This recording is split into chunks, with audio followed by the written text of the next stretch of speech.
నమస్తే సకులు. ఈరోజు కథ పేరు మహాకవి భారవి. సంస్కృత కవులలో అనేక మంది ప్రసిద్ధికెక్కారు. వారిలో భారవి ఒకడు. ఈయనను గురించి ఒక కథ ఉన్నది. భారవి తండ్రి భవానీ భట్టు గొప్ప పండితుడు. అందుచేత ఆయన తన కొడుకును కూడా పండితుడుగానే చేశాడు. 20 ఏళ్ళు వచ్చేసరికి భారవి ఉద్దండ పండితుడిగా తయారయ్యాడు. తండ్రిని కూడా మించిపోయాడు. అయినా విద్వాంసులు భారవిని మెచ్చుకుంటూ ఉంటే భవానీ భట్టు విని ఊరుకోక, వాడు పసివాడు, వాడికి నిజంగా ఏమీ రాదు, వాడిపై అభిమానంతో మీరు అలా అంటున్నారు అనేవాడు. తండ్రి అలా తనను తేలిక చేసి మాట్లాడినప్పుడల్లా భారవికి కష్టంగా తోచేది. తండ్రి పైన పట్టరాని ఆగ్రహం కూడా వచ్చేది. ఇది ఇలా ఉండగా ఒకనాడు ఒక పండిత సభ జరిగింది. ఆ సభలో జరిగిన చర్చలలో భారవి కొమ్ములు తిరిగిన విద్వాంసుల్ని సైతం తన వాదంతో ఓడించాడు. సభలో అందరూ భారవిని మెచ్చుకున్నారు. భవానీ భట్టు లోపల సంతోషం పొందుతూ కూడా పైకి తన అలవాటు ప్రకారం ఇతరుల ప్రశంసలకు అడ్డుపుల్లలు వేశాడు. తన తండ్రి మాటలతో భారవికి నిరుత్సాహము, అవమానము, రోషము కలిగాయి. అతను సభ నుంచి ఇంటికి వెళుతూనే తన తల్లితో, అమ్మా, నాయన నా ఖ్యాతి చూసి ఓర్వలేకుండా ఉన్నాడు. నన్ను మెచ్చుకునే వారిని కూడా నిరుత్సాహపరుస్తూ నాకు తలవంపులు కలిగిస్తున్నాడు. ఇక మీద నేను ఇది సహించలేను, ఎక్కడికైనా వెళ్ళిపోతాను. నువ్వైనా ఆయనతో కాస్త చెప్పి చూడు అన్నాడు. మరి కొంచెం సేపటికి భవానీ భట్టు ఇల్లు చేరుకున్నాడు. ఆయనతో భార్య తన కొడుకు అన్న మాట కాస్త చెప్పేసింది. అది విని భవానీ భట్టు, మన వాడికి ఈ పాటి జ్ఞానం కూడా లేదా? తండ్రి తన కొడుకులను పొగడవచ్చునా? ఇతరులు పొగుడుతుంటే విని ఊరుకోరాదు కూడా కదా. తండ్రి తన కొడుకును పొగుడుకోవడం తనను తాను పొగుడుకోవడం వంటిదే. అది కొడుకు యొక్క పురోభివృద్ధికి మంచిది కాదు. ఈ సంగతి వాడికి తెలియదులాగుంది. నీవైనా చెప్పు. వాడు గొప్ప పండితుడని, వంశానికి గొప్ప ప్రతిష్ట తెస్తాడని నాకు మొదటి నుంచే తెలుసు అన్నాడు భార్యతో. తండ్రి అన్న ఈ మాటలు భారవి పక్క గదిలో నుంచి విని పశ్చాత్తాపంతో కుంగిపోయాడు. అతను యువతలకి వచ్చి తండ్రి కాళ్ళపై పడి తన అపరాధం ఒప్పుకుని తనకేదైనా ప్రాయశ్చిత్తం విధించమని కోరాడు. భవానీ భట్టు కొడుకుని లేవనెత్తి, నాయన, నీవు 1 ఏడాది పాటు అత్తవారింట ఉండిరా, అదే ప్రాయశ్చిత్తం అని చెప్పాడు. ఆ ప్రకారమే భారవి అత్తవారింటికి వెళ్ళాడు. 1 వారం పాటు అత్తవారు అతనికి సమస్త మర్యాదలు చేశారు. ఆ తర్వాత మామగారు అల్లుణ్ణి లౌక్యంగా అతను రావడానికి గల కారణం అడిగాడు. భారవి ఆయనతో జరిగిన సంగతి చెప్పక, తనకు తండ్రికి అభిప్రాయ భేదం వచ్చిందని, తండ్రి ఇంట ఉండడం ఇష్టం లేక తాను వచ్చేశాను అని చెప్పాడు.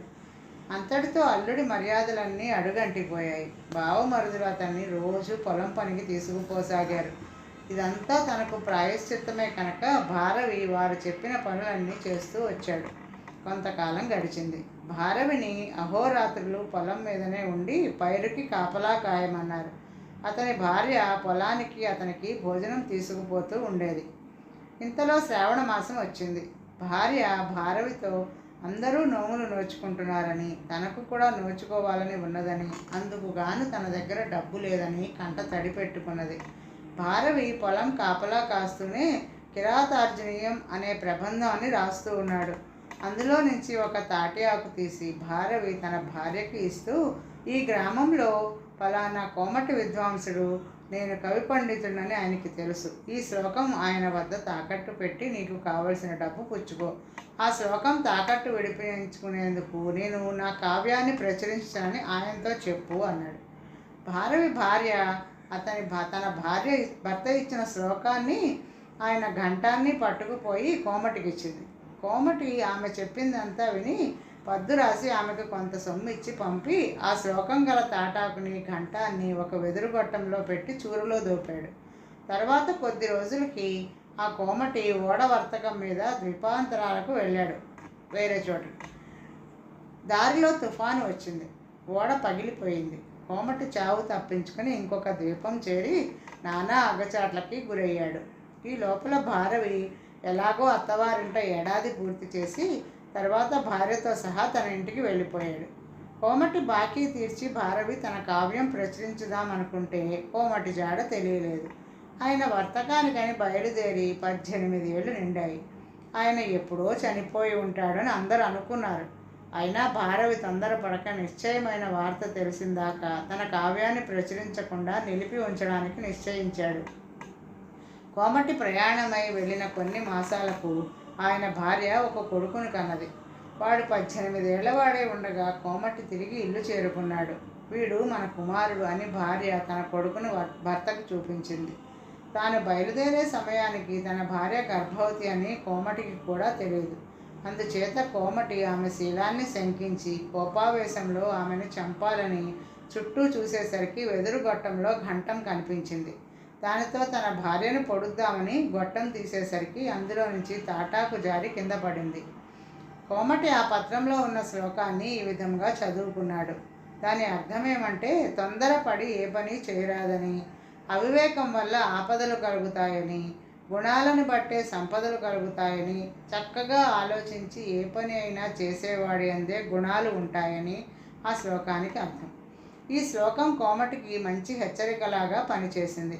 అందుచేత ఆయన తన భార్యపై ఆగ్రహాన్ని నిగ్రహించుకుని తాపీగా ఆయన వారందరితోనూ మాట్లాడి తను బయలుదేరే నాటికే భార్య గర్భవతిగా ఉన్నదని, ఆ కొడుకు తనకు పుట్టినవాడేనని నిజం తెలుసుకొని ఆ శ్లోకం తనకు ఎంతో గొప్ప మేలు చేసిందని సంతోషించాడు.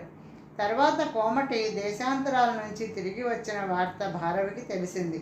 ఆయన డబ్బు తీసుకుని తన శ్లోకాన్ని తాకట్టు వదిలించుకోవడానికి వచ్చాడు. ఈ శ్లోకం తాకట్టులో ఉన్న కారణంగా భారవి ఇన్ని సంవత్సరాలు తన కావ్యాన్ని ప్రచురించకుండా ఉంచాడని విని కోమటి ఆశ్చర్యపోయాడు. ఆయన భారవితో, అయ్యా, మీ నిజాయితీ అపూర్వమైనది. ప్రపంచంలో మరెవరూ కూడా ఇలా మాటకి కట్టుబడి ఉంటారని నేను అనుకోను. ఇక మీ బాకీ అంటారా, అది నేను ఎలాగూ తీసుకోను. మీ శ్లోకం నా భార్య ప్రాణాలని, నా కొడుకు ప్రాణాలని కాపాడింది. ఆ శ్లోకానికి విలువ కట్టడం ఎవరి తరము కాదు అంటూ జరిగిందంతా చెప్పాడు. కోమటి తన బాకీ సొమ్ము తీసుకోకపోగా భారవికి 116 బహుమానం కూడా ఇచ్చి సత్కరించి పంపాడు. మరొక కథ. సర్కస్ సింహం. ఒక సర్కస్ సింహం బోన్లో నుంచి తప్పించుకుని అడవిలోకి పారిపోయింది. అడవిలో ఉన్న జంతువులు దాన్ని చూసి ప్రాణభయంతో చెల్లాచెదరు కాసాగినాయి. సింహం వాటితో, నేను సర్కస్ సింహాన్ని, మీకొచ్చిన ప్రాణభయం ఏమీ లేదు. వేటాడే అలవాటు నేను ఏనాడో మర్చిపోయాను. యజమాని దయతలిచి వేస్తే ఇంత తినేదాన్ని, లేకపోతే పస్తులుండేదాన్ని అన్నది.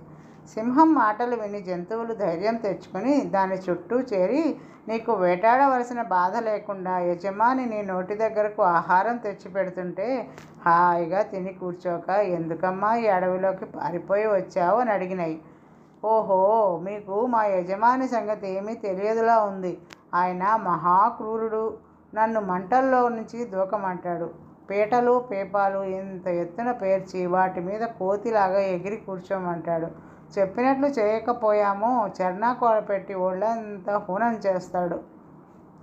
ఆ చెర్నాకోల చెలుక్కుమంటే చాలు నాకు పై ప్రాణాలు పైనే పోతాయి అన్నది సింహం. సింహాన్ని చూసి జంతువులన్నీ జాలిపడినాయి. సింహం కూడా ఒక్క రోజుల్లో తక్కిన జంతువులతో కలిసికట్టుగా కాలక్షేపం చేసింది. కానీ మర్నాడు దానికి ఆకలి వేయగానే ఒక్క లేడిని పట్టుకుని చంపి తృప్తిగా తినేసింది.